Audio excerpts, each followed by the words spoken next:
Okay, all right, everybody, thank you for being here for this exceptional presentation.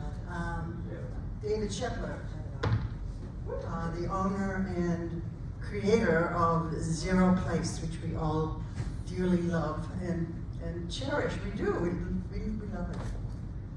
All right, David. Great. Well, thank you for having me here. As I told Nora, a little more volume. Is it not close enough to you? Let me see if it's. Is this where you turn the volume up on this? No. Oh, it's over here. Okay. Keep talking. Oh, do we get to do limbo afterwards? Yes. Try that. Is that better? Yeah. Ah, yes. Good. Okay. Yeah, thank you. So thank you for having me here. It's funny, I actually live on the very opposite end of the Millbrook Preserve. So you guys are on this end overlooking that beautiful pond. I'm on the other end. I often come and look at Woodland Pond from across the pond. So Do you live in Zero Place? I don't live at Zero Place. I live in a net zero energy home that's situated, for those of you who wander far enough to the very end of the Millbrook Preserve and kind of go slightly past it, you'll actually end up in my backyard. It's a greenhouse, both literally and conceptually. So great, well thank you for having me here. I can't wait to tell you all about this building, but more importantly, and one of the main reasons that I embarked on the journey to create this building is because fundamentally I believe that we need to transform every aspect of the way we live here on this beautiful blue planet if we're going to have any hope of averting what I see as the coming, or perhaps in some ways already present, climate disaster that we're facing. And certainly, you know, you and I may be lucky enough that our age will prevent us from realizing the most extreme aspects of this, but I really worry about what our grandchildren will face. And so part of the mission here was to demonstrate what is possible in terms of creating a structure that can function as with the highest levels of energy efficiency and sustainability that we can do today with off-the-shelf technologies. But anyway, I'll get deep into that here in a minute, but I just wanted to kind of start there. I wish I had a little clicker. So I'll just go in there. Okay, so who am I and why should you listen to anything that I have to say?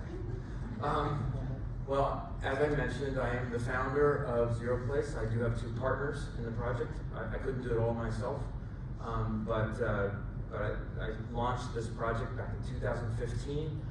As I mentioned, I live in a net zero energy home, so I've long had this desire to demonstrate what is possible, but I wanted to do it at a higher scale, because if we can only do this for folks who can afford a little extra in a single family home, we're not going to get very far.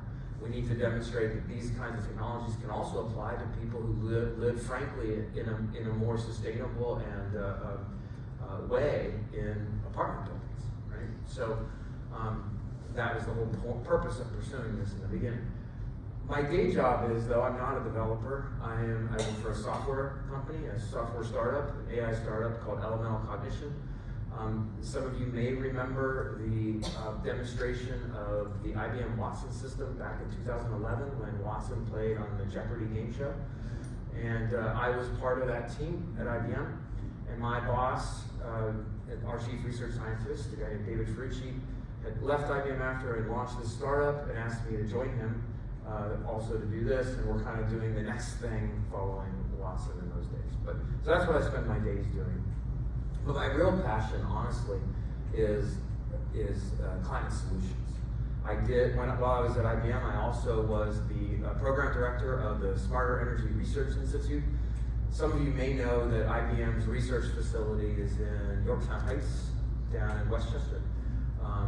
And they invest in a lot of technology, including smarter energy analytics, so I was really excited to be a part of that effort that eventually spun off of IBM and became its own company, but still focused on this notion of smarter energy.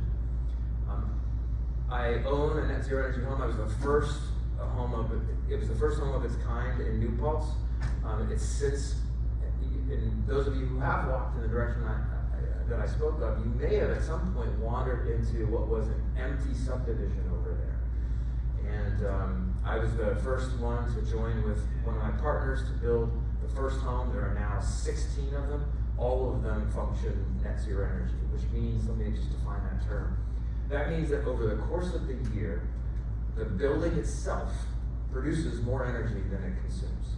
And all of the energy is produced through solar panels. That's the, if I could put a little fusion reactor in my basement and produce even more energy, I'd love to do that, but we don't have that technology today. So all of the energy is produced by the solar panels on the roof, and that is also true at Zero Place. Okay, so let's get into the building. Let me try to inspire this a little bit. Probably many of you being a part of, what is the name of the group? Yeah, so this is, I don't need to talk about this much, right? Every day we learn more and more about the crisis we face. I think the latest stuff that you may have read in the New York Times over the last week, there's a big debate about whether some of the rise in temperatures are actually have been muted in recent years because of the levels of pollutants in the air, right? There's a real irony that a lot of the pollution that we put in the air in the form of CO2 creates greenhouse gas effect, it warms the earth, but a lot of the heavy particulates like black coal actually have the opposite effect.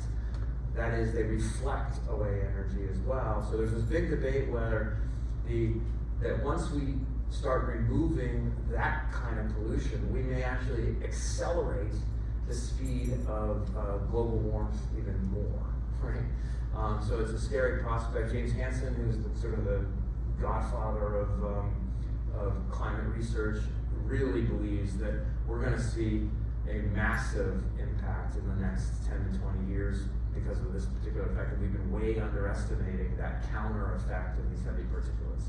So it's a kind of an irony of our efforts to clean the air are actually going to hurt us from that perspective.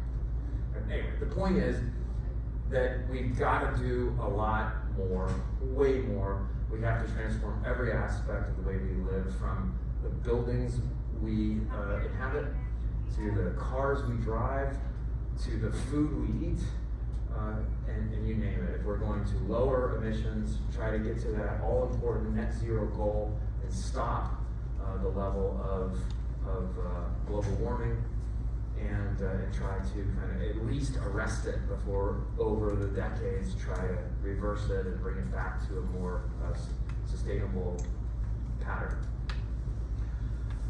Just to get it back to what we're talking about today, and that is in buildings, it is estimated that building operations and building construction account for nearly, what is that, if you add the 28% and 11%, about 39% of global emissions come from the built environment. You'll hear me mention that a lot.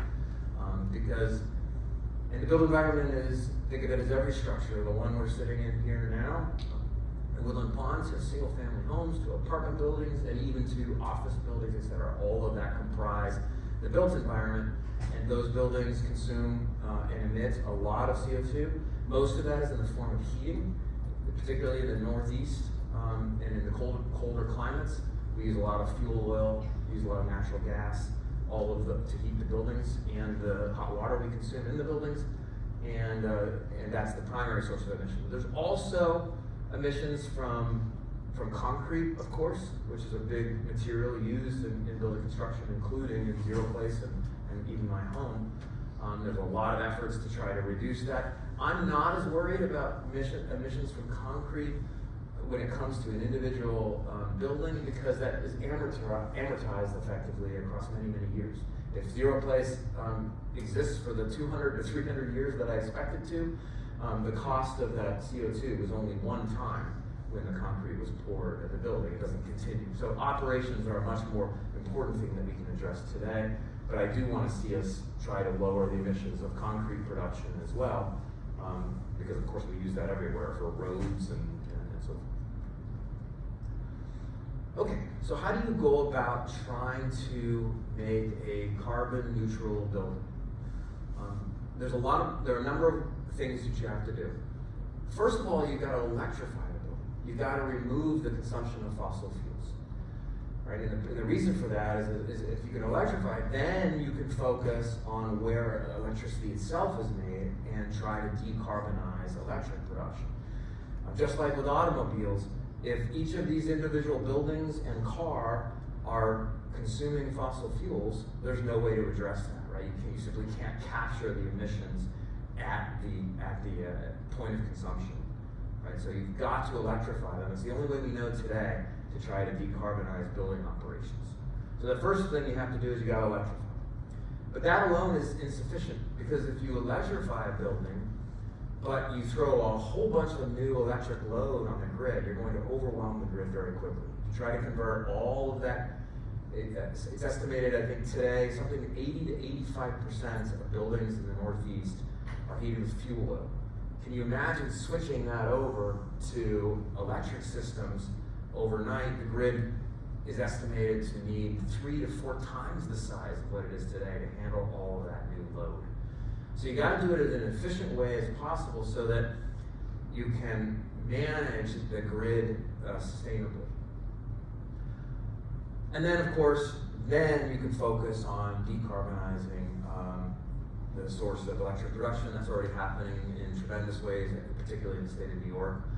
I don't know if you know this, but New York has the most aggressive climate policy in the whole country now, with the passage of the CLCPA, Climate Leadership and Protection Act, I think it is. It has now surpassed California in its the aggressiveness of its targets, which is just fabulous, right? So I'm very proud to live in the state, very proud to that the projects that I'm pursuing are supported by the state, and we need to really show the way here.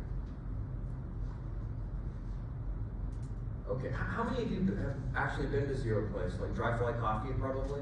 Is the most? Yeah, okay. Yeah. You know, I'm going to offer this to you, Nora, and the whole group here is, I'd love to give you a tour. You can go see these systems directly. That'll be really fun. This will give you the education for that, and then we can actually put your hands on it and see it, and then we can have a coffee at Dry Fly. Does that sound good? You have? Yeah. Only the bakery, yeah. Great. Yeah, Noah, a little plug for Noah Michaels, who founded the Dry Fly Cafe. He was a Jean-Georges chef in the city. He was tired of restaurant life. He said, I want a coffee place in a small town. And he opened up Dry Fly, and you've tasted his pastries and the baked goods. They're incredible, right?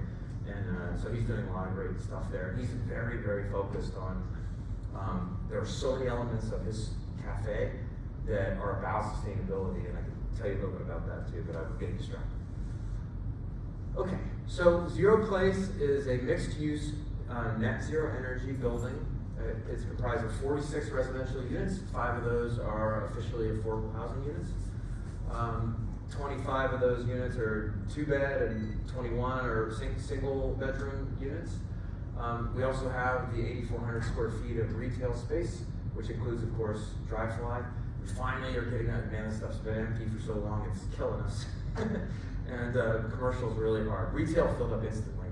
There's so much demand for housing in this town that we're oversubscribed when it comes to residential life, but the commercial's a much harder thing to fill. But we now have a gallery with like a print shop that's going in, as well as a kitchen place where you can go and see kitchen layouts and stuff like that. That's what you drive by there now, you'll see that getting built in the corner. Yeah. It was 100% privately financed by myself and my partners, and the company we created to create Zero Place is called Net Zero Development. It's the only thing we're doing at the moment, but I am pursuing another project separately on my own as well in my neighborhood, which I can speak to if you're curious. We launched I started envisioning and building out sketches of this in 2015. I bought the land. Unfortunately, the previous business there called STS Automotive burned down, but that it was a tremendous opportunity to put something really interesting on the main corridor into town on 32 North.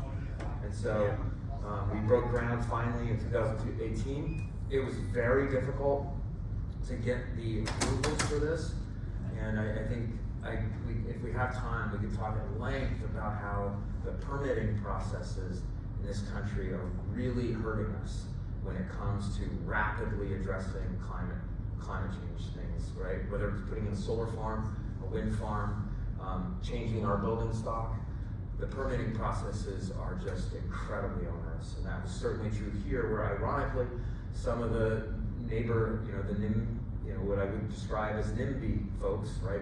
People who don't want things in their backyard, right? They organized and tried to fight the building and tried to defeat it on environmental purposes, which I thought was the craziest thing I ever heard. This was somehow going to harm the environment. And anyway, they lost. The importance of zero place. So, I never set out to become a developer. I never wanted to be one. And I guess by doing this building, I kind of owned that title in a way. I'm not ashamed of that. But my point was, I never was going in to try to create any kind of, real estate empire. And that's certainly still true today. And so, despite some of the concern, there was a lot of concern that this was actually greenwashing at the time. That we were just describing this stuff just as a way to get an approval. But they couldn't be more wrong. Kathy Hochul, our governor, came down and presented us with the first ever Buildings of Excellence Award in 2019. The state had created a program to try to accelerate the development of cutting-edge buildings, and we were the first awardee of that.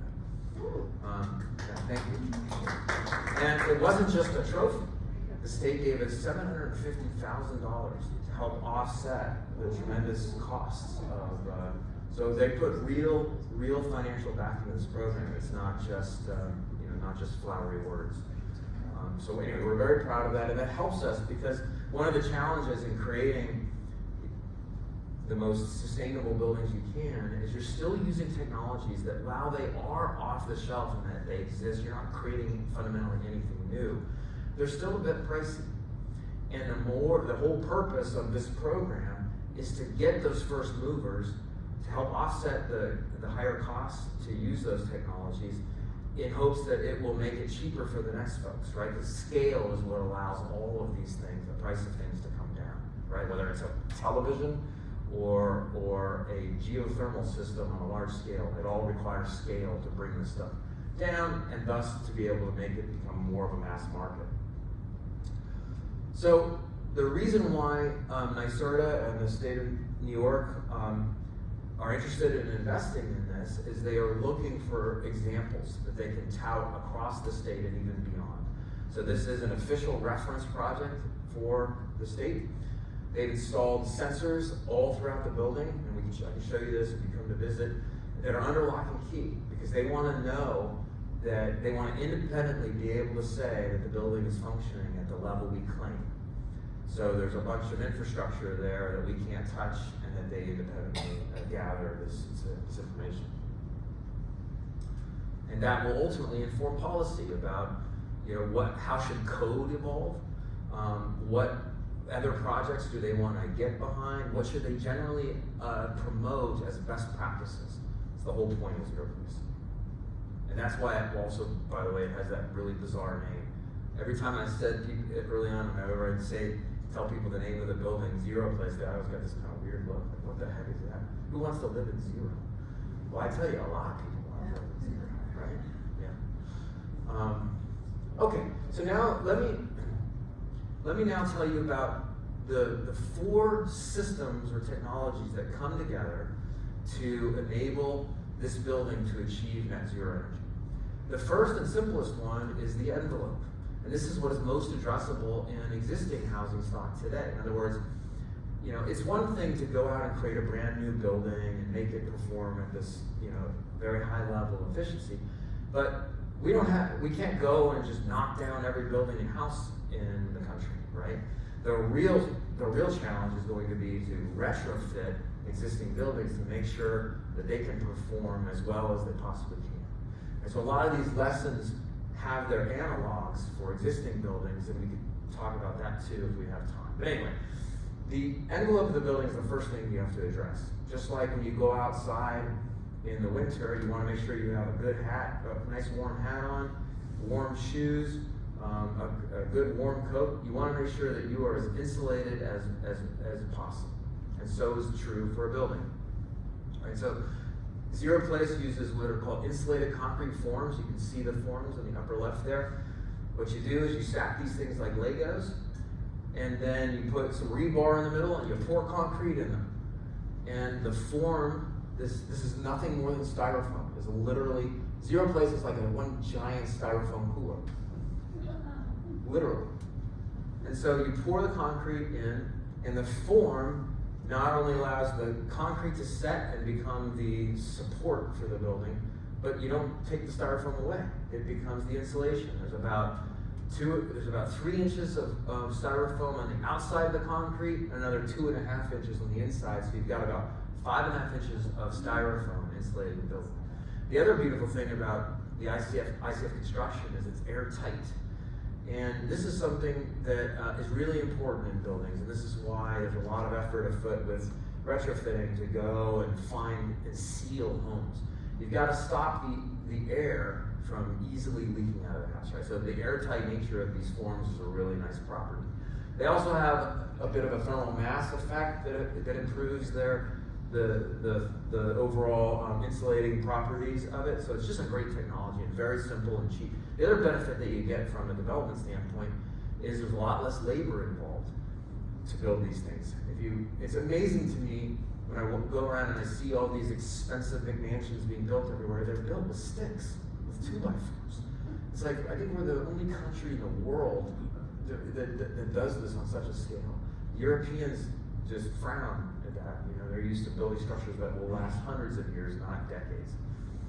So this building is meant to last hundreds of years. But the envelope, let's talk about all aspects of the envelope. Starting from the floor, we insulate the slab with 2 double-stacked rigid foam. And rigid foam is really interesting. People think, how could you put this below a building? Wouldn't it be crushed by the concrete? And the answer is no. It actually is very strong and can withstand quite a bit of weight. Now, it doesn't support the building. You don't put it on the footers. But underneath the slab, the ground of the Zero Place is insulation to prevent thermal leakage through the floor. So if you're walking barefoot on the ground floor of Zero Place, it will be relatively comfortable compared to, say, a typical cellar that has no insulation. Then, in addition to the ICF walls, you have the windows, right? The windows are your biggest challenge because glass is just not a great material when it comes to insulation. But all the windows in Zero Place, at least the residential ones, are all triple paned. They're filled with an inert gas called argon. They have a coating on them. They're basically maxed out to be as insulating as possible. And then you have the roof. And of course we use spray foam underneath the ceiling on the top floor, which has something like an R60 to 70 insulating performance. So it's really, really good. So, you know, if you go into Zero Place and all the systems shut down, we believe that the temperature would never drop below about 50 degrees, no matter how cold it is outside. That's how good the insulation is. So you could survive in the building throughout the winter just from the heat of the body.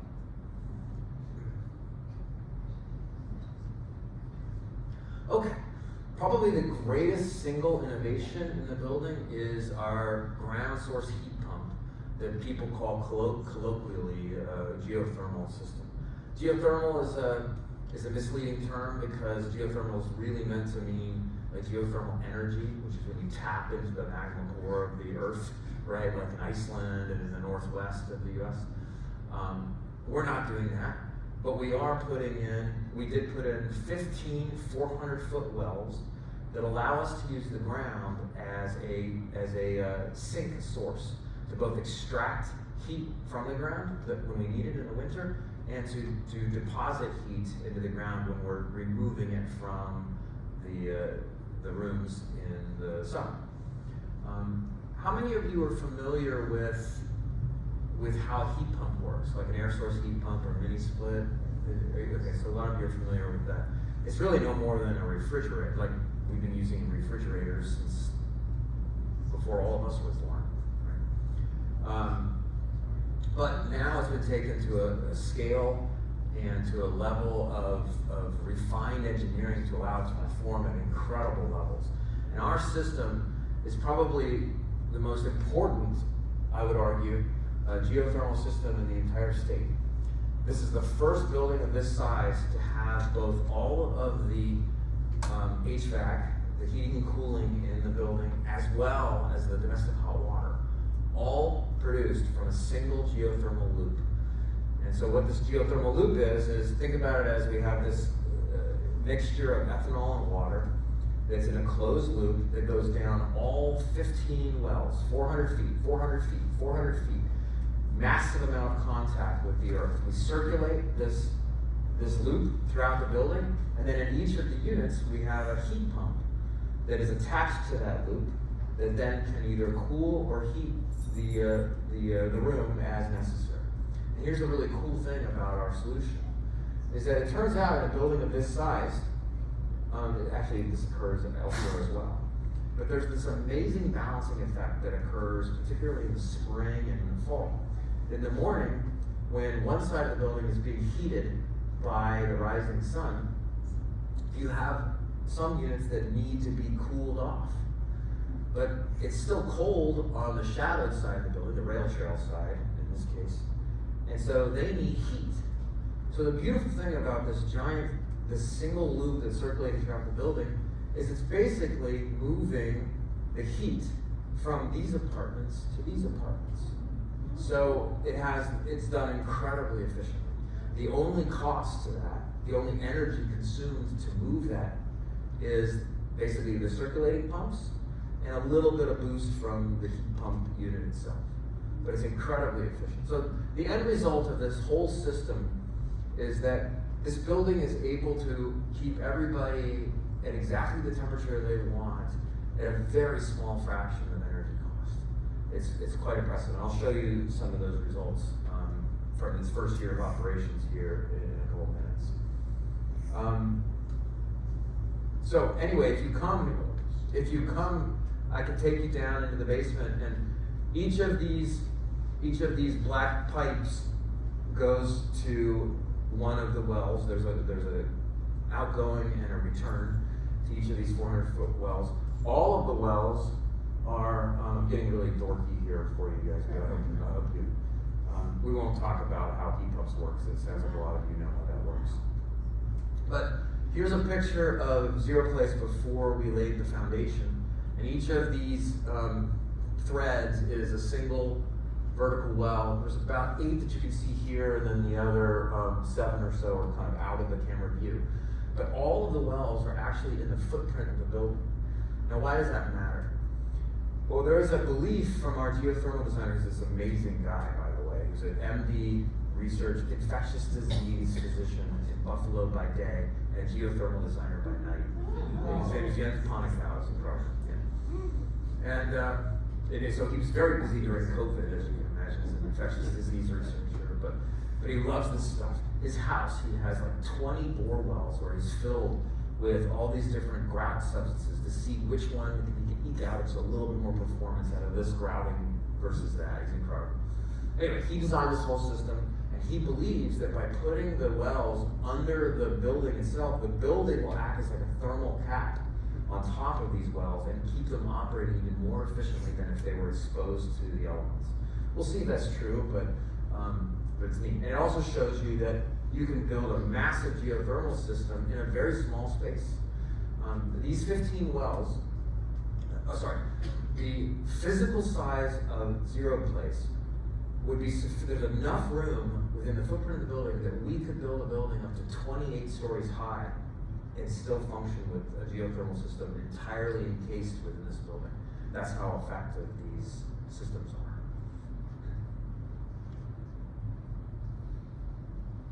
Okay, we have, and as I mentioned, we have all this. So every unit, there's a mechanical closet outside of each apartment unit, and in it sits one of these. I forgot the brand of this, the heat pump.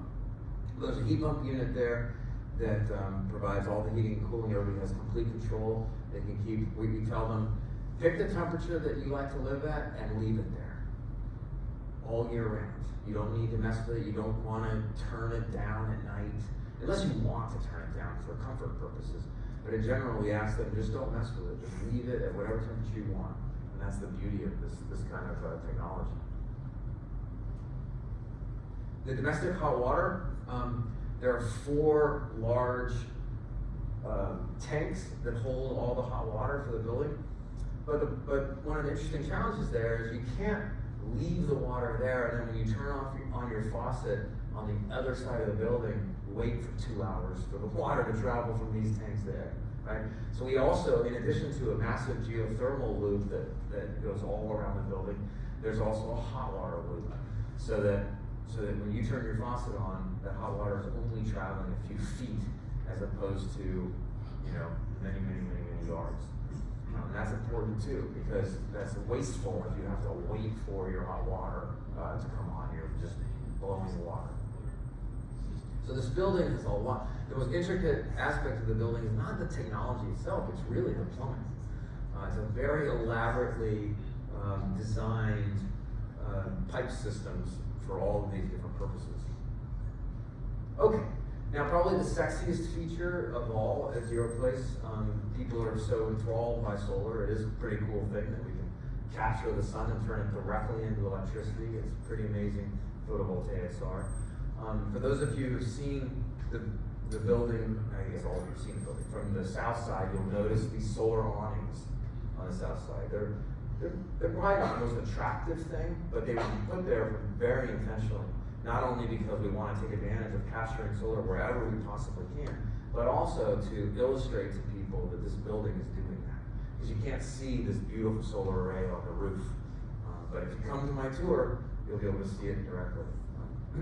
We have 688 panels producing 248, actually this year, we produced 280 kilowatt hours of solar over the course of the year.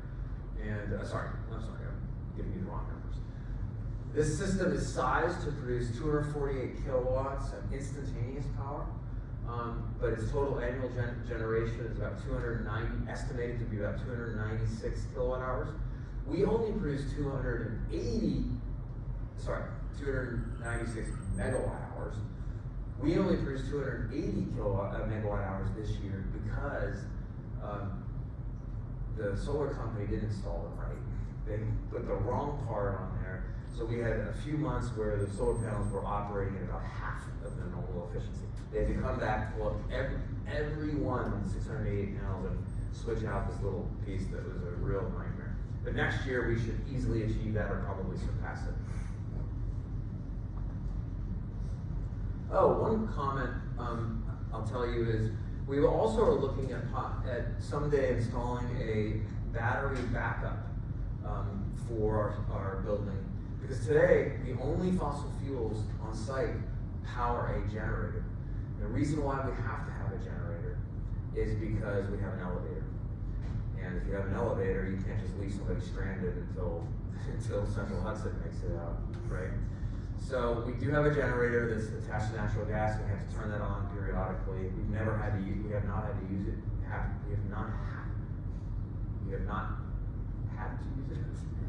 Today, but someday that may become necessary. We have been exploring some battery backup power systems. You wouldn't really use that to replace a generator because today building grade batteries are not sufficient for that purpose. They just don't last long enough, meaning they can't provide enough power over many, many days. But we would use it for other purposes like grid peak shaving and other things like that. This is a quick snapshot of our of the application we use to monitor our system, and you can see the instantaneous power of every panel here. The brighter the blue at this particular moment of this day, which panels are producing the most, and so forth. Okay, another important aspect of making the building function at as high a level as possible are the operations themselves, the relationship between the building and the occupants. If we throw a bunch of, if our tenants come in the middle of the winter, they throw their windows open all day and crank up their heat. See that? Then we're not going to see that all the time in New York City, right? Because of these simple systems that aren't working very well. And here, so if our tenants do that kind of thing, then we're not going to do very well, are we? Right? So we have a relationship. We built an app. Sorry about that. We actually have done a number of things to have a relationship with our tenants. First of all, we want them to know what they're consuming. So I had, because I'm in the software business, I had an old colleague of mine build an app for the tenants, and on that, as it loads here, it shows you all of the consumption. Like, so this person in unit 101, they're doing great. It shows that this bottom bar, I don't know if you can see this very well, probably can't, it's awfully small, but basically it's just showing how much energy they've consumed over the course of the year relative to when their lease ends. And the reason why that matters is we give them a budget, because at Zero Place, everything is included in your rent. All your energy, all your water, even internet, TV, the gym, everything's included. And we give them a budget that says, hey, you have this much energy to consume over the course of the year. It's 125% of what we estimate you'll need. And if you go past that, then you're going to have to pay, kind of like a penalty. Right? So they need to know how they're doing. The other fun thing about the app is it not only shows their own energy consumption, but it shows the energy consumption of their neighbors. Not by name, but it shows the average. Right? So for a 2-bedroom apartment, so there's this competitive thing of, oh my gosh, I'm way consuming energy a lot faster than my neighbors, I better slow down. And the same is true with water, because we also bundle water in for them, so the same thing. So they can toggle between the water tab and the electricity tab, and it shows them where they are relative to their budget. So operations are really important. We also have fun things, like in the lobby, we display solar production. We were going to make some competitive things, like this is kind of funny, you'll enjoy this story.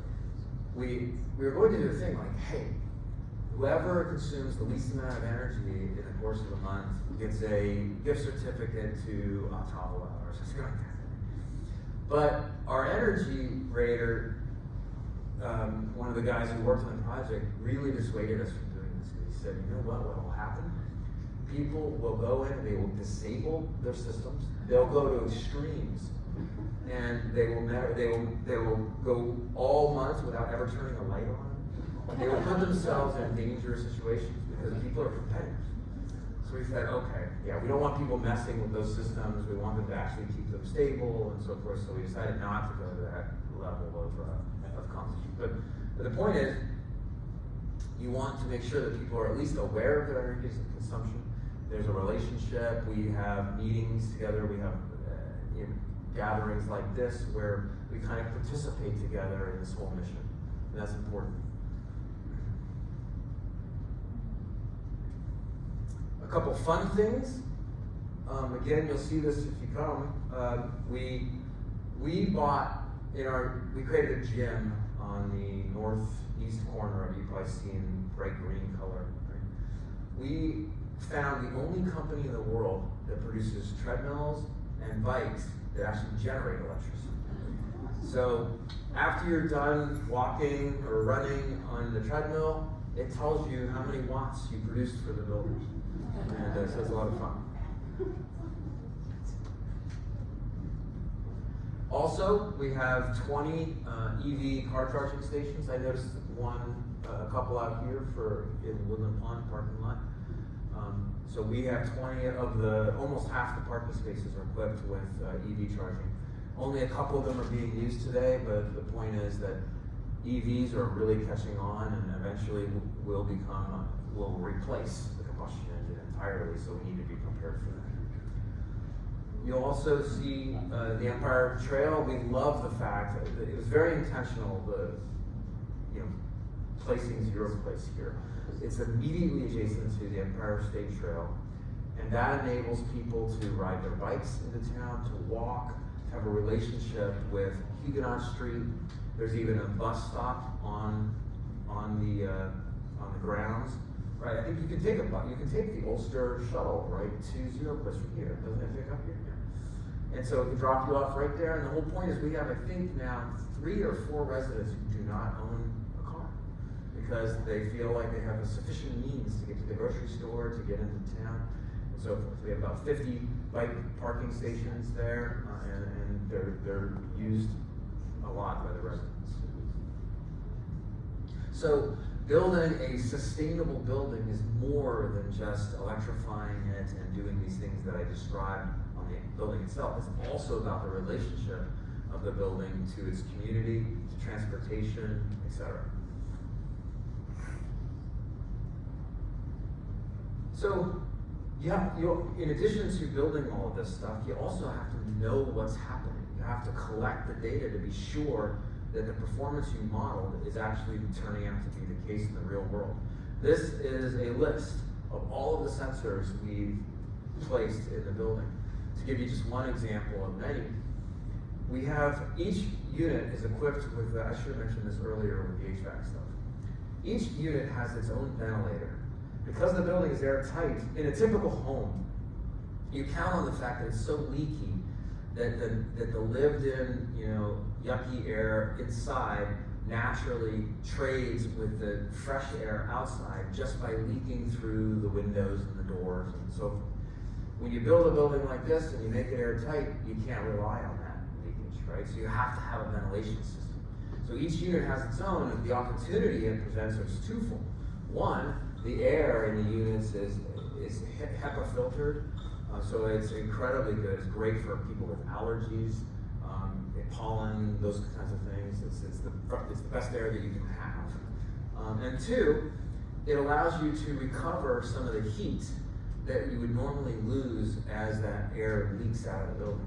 Because what a heat recovery ventilator like we have is as the fresh cold air is coming in, it passes over this manifold with the outgoing nasty air and captures about 50% of the heat that would normally be lost. So you have another opportunity to create efficiency there. But anyway, so I digress for a second.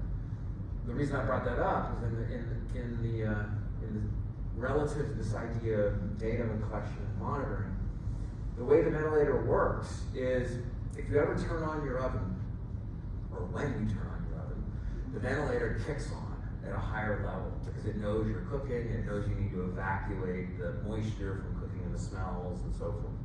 Similarly, when you're in the bathroom and you're taking a shower and you want that air to, so the moisture from the bathroom to also escape, the system will also kick into high gear and remove that air.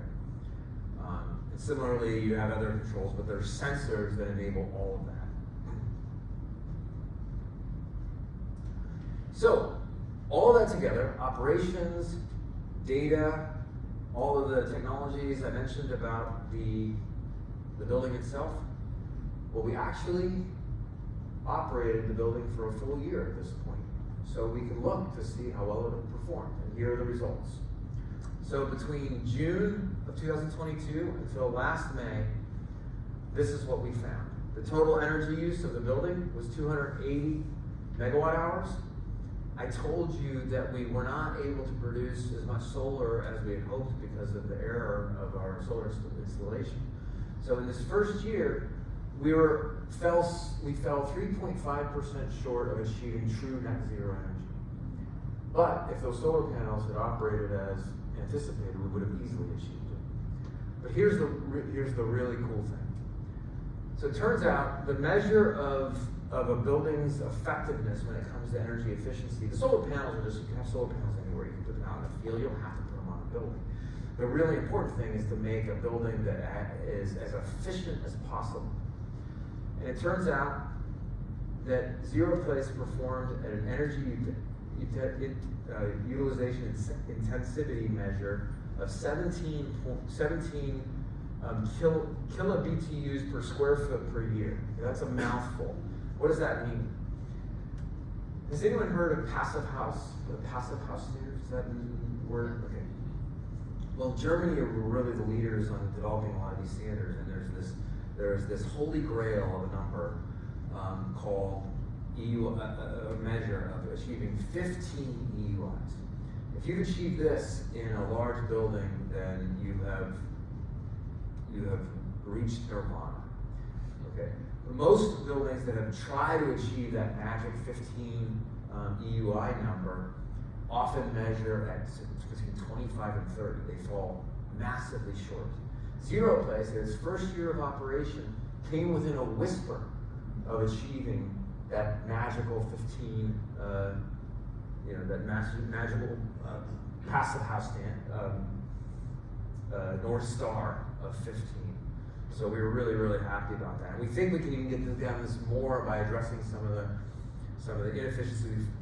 inefficiencies we've found in some of the common spaces and stuff. So we're still going to try to get to that number eventually, but we'll definitely achieve net zero energy in the coming years.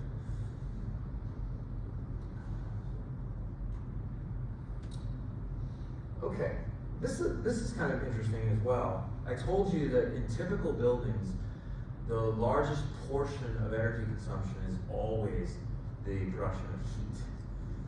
Just to show you how efficient this building is, the total percentage, and remember also, the building is already consuming very low amount of energy.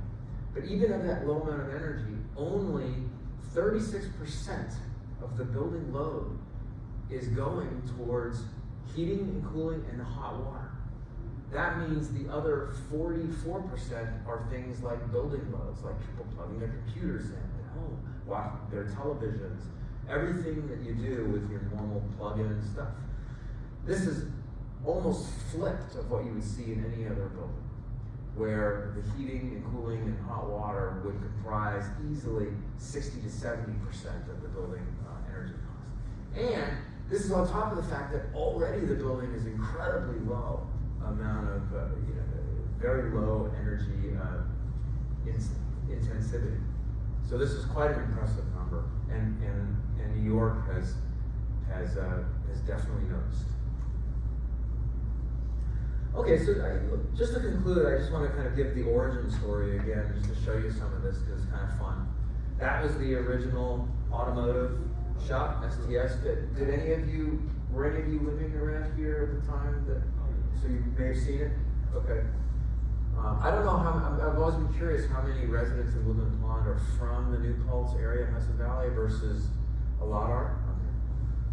Okay. And then, so the building, they had a fire that was caused by something to do with some fuel oil that they were keeping around that ignited somehow, and it was quite a scene at the time. So like I said, we purchased it, cleaned up the lot, did a lot of testing of the ground, making sure that a lot of the contaminants were out of the soil. We replaced a whole bunch of soil to make sure that we could begin on a nice, clean lot. And this is the result. You can see those solar awnings now. This is now a couple of years ago, but of course this is familiar to you.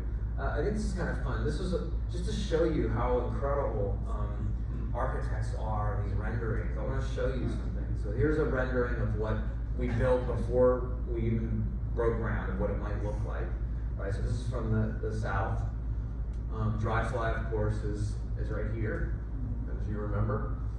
And then look at this. This is fun. So this is the rendering, and this is the actual building. Of course, you're not going to have the trees yet, but you see how similar the building is. Now look at this one. Here's the real image. I took this image back before we opened the building, so there's holes on the north. But look how similar it is, right? It's just amazing to me. Yeah. So it really turned out exactly as planned from a visual standpoint. Yeah. Okay, so I want to spend a little bit of time answering any questions that folks might have. Yes? You found the problem with these solar panels. Just a second, and I'll You know, it's get the speaker. Yeah, but very interestingly, you found a problem with the solar panels. How was that found or discovered? Because how does the average homeowner who has panels in his place, he might have the same problem you had, but never realized that the panels are only performing at 50%. Right. That's why you want to have access to the data. Right? You want to monitor them. So anytime you get a solar installation, the solar company will give you like a web portal, a website you can log into, and they'll say to you, okay, you should expect to see in the month of June about this much production. And then you can see, like, you can actually go up and look at the readout on the panel, on the inverter itself. But the bottom line is you can see its real production and you know what it should be doing. And if there's a big disparity there, you can go, wait a second, what's going on? And get them to come out and look at it. So in our case, we caught it, you know what, we were not paying attention. We believed that this was all good. And after a couple months of it being turned on, we looked at the data and realized there was something wrong. And then we got them out there and they figured out what the problem was. Yeah, but we lost a couple really strong spring months of solar production. I'd like to ask about your Okay. I'd like to ask about your use of plastics. Yes. In the construction. Yes. Quite a bit of use of foam for insulation purposes. Yes. You haven't mentioned it, but over the years, as I've watched the building being built, which seemed to take forever, by the way, but anyway, Tell them right. you've probably seen that way to you too. But anyway, it appeared that the faux brick facade is actually plastic of some sort. I don't know if that's true, but anyway, if you could address the use of plastics Sure. in the construction. Sure. And what the effect of that is on using those petrochemicals. You bet. So first of all, it is real brick. It's about 3/4 inch brick. It is a facade. The brick's not doing anything structurally, but it is real brick. If you touch it, you'll see that it's real brick. But what's that? Yes, exactly. It's a really cool system actually. They install this lattice, and they just put those pieces up, and then they put the grouting on and all that. So it's really cool. In terms of plastics, first of all, the styrofoam is entirely enclosed. So you have drywall on the inside, so you're not directly interacting with the styrofoam. But also, we're told that there's no off-gassing from this kind of styrofoam. So if the concern is kind of livability and are those plastics getting into your life somehow, we believe that's not the case. And ICFs have been proven to have little to no off-gassing. In terms of the fact that we're using petrochemicals, I think of it as similarly as I do with, like I was saying about concrete. Yes, you're using petrochemicals, but doing it one time to make that styrofoam. The styrofoam is not going to break down because it's not exposed to UV light. So that stuff will remain as long as you maintain that facade. That styrofoam will remain insulating the building for as long as we're alive, right? For a long time. Does that answer your question? Yes. We are concerned though about general toxicity. So like all of the paint we used was that super low Yes. Volatile outgassing compounds. Yes. Volatile outgassing compounds. Yes. That's VOC. Yeah, like what is it? Volatile organic compounds. Yes. Question. Yeah. I mean, you are generating electricity, and some people have argued that, well, how do you account for the construction of the solar panels and that on the environment? I mean, have you looked into that part on the balance? Yeah, I mean, I can only tell you what I've read about that.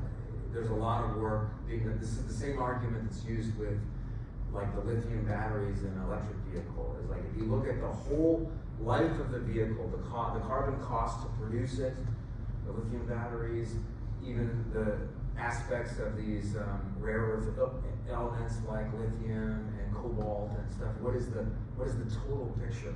And everything I've read has said that while there is a definite carbon cost to that, the net over the lifetime of the vehicle, and certainly over the lifetime of the solar panel, more than offsets is on net a positive contributor, right? And another example, one more comment about that, is just like once you've electrified a building, you can focus on the source of electric power generation to try to decarbonize it. The same is true when it comes to solar panels. That now, if you decarbonize or try to at least lower the carbon footprint of the production facilities, right, like the plants that make those, then you can bring the carbon footprint of manufacturing down as well. Three quick things. First of all, thank you so much for a terrific presentation. We're so glad from the Sustainability Committee and from all of us at Woodland Pond. It's been a great presentation. Two quick questions. How is all what you said related to Woodland Pond and what we can do here? Yeah. And second, and I'm not really being that facetious, have they ever asked you to consult with us here at Woodland Pond? Yeah. Well, I get this question a lot because we do part of our relationship with NYSERDA and taking their money as part of building this building is to do these kinds of things, right? So this is why I jump at a chance to talk to folks. It's not just because this is the whole purpose of doing it too, right? But the point is, we want to get the message out on this stuff. And because we want people to get interested and say, what can I do with my house or where I live? So the number one thing to do is to get a energy auditor, like a reputable energy auditor, and I know some out in the state. The state provides, I think at least for single family homes, the initial consult is completely free in the state of New York and Connecticut and many of the Northeast states. So you get an energy auditor out here to take a look at what Woodland Pond is doing with respect to all those aspects of the envelope, the windows. Where are the opportunities to get if you have to address them to try to make it better, what is the best bang for the buck, right? Do you throw some spray foam insulation in the attics of these buildings? Do you replace some of the windows? Do you change the seams on some of the doors? They'll do that kind of assessment for you, and that's really where you have to start. There could be opportunities. What's that? I think we've had that done, but. Yeah. Okay. Yeah. And then and they give you that stuff and look, if you have this much to invest in it, here's where to start, and that's really the best thing. Obviously, there's always opportunities to do solar, but I like to tell people before you go slap solar panels on your roof, address your envelope first. Like there's some stuff you can do that will have just as much impact as solar panels and at less cost. Even though solar panel costs incredibly low. Could I take the advantage of holding the mic to ask a question? Sure. One thing you haven't mentioned is your parking lot. Yes. Now, Joni Mitchell said in 1970s that we paved paradise and put up a parking lot. It's not as much an issue for you, but for us, we've got a lot of parking space here. Was that factored into your calculus in terms of in terms of the general impact on the climate change? Yeah, sure. Well, it turns out that parking lot was a parking lot before, so we didn't pave anything. That parking lot was a park and ride that was underutilized, and for those of you who maybe remember that it was so we actually didn't pave anything. But I think the larger point is we have since we made this grand bargain in about the 1950s with automobiles. Automobiles were going to save the world. Right? They were going to be this transformative technology for everybody, give you ultimate mobility, etc. And it's true. I've got a car. They have certainly affected, but we did that at the cost of what? We tore up small rail everywhere. All these rail trails used to be railroads, right? And those are way more efficient for getting around. So my hope is that we continue to reduce the reliance on automobiles altogether. I think one path to that can be the AI path, which is self-driven vehicles. Imagine a world where you don't own your own car anymore. You subscribe to a service, you open your phone, you click a button, and within a minute, a AI vehicle pulls up, picks you up, and takes you to the grocery store. You hit the button when you're done with your groceries, it comes in, it pulls up, pops its trunk, you put your groceries in, you get home, the vehicle moves on its way. Did you know that a vehicle's 95% of every car's life is sitting doing nothing? What other capital do we use that is so inefficient? Well, you would never have a factory and keep it idle for 95% of the time. You never build a building and only live in it for 5% of the time. It's absurd. But we tolerate this because it's all we've known. So I want a world where we don't have to leave a vehicle sitting there doing nothing. I wanted to go a different direction. The residential component provides housing for some number of people. Do you have any idea of the demographics of the residents and whether it is consistent with what you might expect for long-term new paltz? Yeah. Our demographics are a bit skewed towards older folks. And the main reason for that is we had this super long lead-up time. So people were putting their names on the list saying, I want to live in Zero Place 2 years before it even opened, right? And younger people don't have that luxury. So a lot of folks there were retirees. So for example, there are two families in there, I adore them. They are their kids have homes with children in New Paltz, and they wanted to move up here to be near their children and grandchildren. So they had all the time in the world. There was no rush, right? And so I think our demographic, it tends to skew a little bit older for that reason. But over time, it'll become more balanced towards what is representative of New Paltz, right? A greater distribution of ages and folks. But right now, it's definitely skewed. Yeah. Does that answer your question? Yeah. Question? Partly, and I was wondering more about whether they are commuters to the city, whether they are local retirees, whether they are local business people. Got it. What sort of mix of people are there? Yeah. We do have two families that have children, but I would say if you look at the average age, it would definitely be higher than the demographic distribution of New Paltz at large.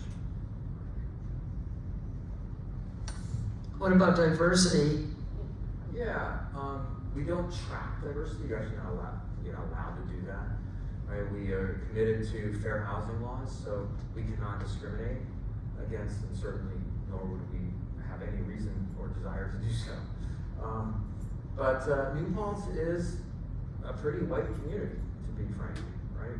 So the building reflects that to some extent. Of course, we do have minorities in the building, but it's probably pretty representative of New Paltz.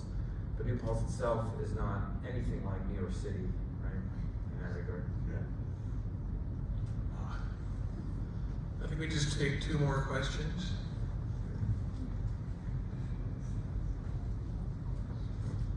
What about our state university here? You mean in terms Are they of, open to have they done some of these things? I don't know. I don't have a sort of an active conversation with like the facilities people of City New Paltz, so I can't really speak to what they're doing. I have to believe that every university, every state school in New York must have some mandates on it, given that they're part of a state apparatus that is so committed. But I could be wrong there. You know. Well, my assumption would be any new dormitory buildings would be treated such, but there are a lot of old buildings there. Right. Yeah, I have heard that some of those new really cool buildings like that, there's one that has this, all the blue stone on it, and then the science building in the northeast corner, that is an exceptional building in terms of energy performance, I've heard. So I think certainly when they replace buildings, they do it at a high level, I hope. My question is, you had said that you're 100% occupied Yes. On residential. on residential. Yeah. What's your average monthly fee? Yeah, so I can tell you, all of the rates I will quote you are those all in, right? So this includes all electricity, all water, all everything, right? Internet, television, everything. So the 2-bedroom units are right around $2,600 a month. The single bed units are around $1,900. The affordable ones of both, you know, the ones that are classified as affordable units are at about $1,300 for a 2-bedroom and like $900 or so, $900 to $1,000 for the 1-bedrooms. Last question. The building must have been very expensive to build, and the rents alone can't be paying it off. So are there tax abatements? How else is it being paid for? No, there are no tax abatements. You know, you're touching on a sensitive subject for me because I think we have to do everything we can to maximally incentivize people to do this. Honestly, no developer who's in it to try to optimize their business would do what I did. I'm not losing money, but I mean, I'll just tell you, I haven't taken a cent for the building yet. So in terms of, but I'm also not losing money. It's paying for itself, so it's building some equity. But in terms of as a business right now, that's just because we put everything we could put into it, right? And this is what has to change. We have to bring the cost of some of these systems down, but you have to prove it first to make that happen. And so forth. And I think the state can do, although they've done some good stuff, like giving us that award that I told you about, and we do have some other incentives from the DOE, and don't get me wrong, but I think we even need to do more. But the square footage cost must have been huge. Yes. How long will it take you to pay off all those costs? Right. We estimate that between the premium over just a code compliant building, okay, one that meets code. The delta between what we've done and what a code compliant building would do is somewhere between 15 and 20% additional cost. So we believe that we could recover that dollar for dollar in something like 10 to 20 years, really depending on the cost of fuel oil and a lot of other factors. But you raise a good point, right? Which is you got to make this kind of stuff also financially successful, or else it's just not going to scale. But I believe that that's possible. Did you want to? Yeah, I think we have to say thank you very much. Sure. And please come back. You bet. Or you come over there.